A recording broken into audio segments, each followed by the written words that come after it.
Ramai sekarang dah mula kenal dah jus lenik ni. Minuman herbal semula jadi yang dirumah khas untuk bantu masalah sakit lutut dan sakit sendi.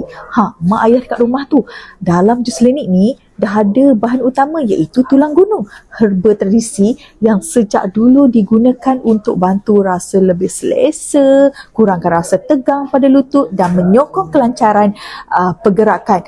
Jus lenik ni sesuai untuk jadikan ikhtiar untuk siapa yang ada masalah berkenaan dengan lutut, sakit lurat dan sakit sendi, cepat letih kan bila bergerak tu, bila berdiri akan rasa sakit tu, boleh amalkan ikhtiar dengan jus lenik ni.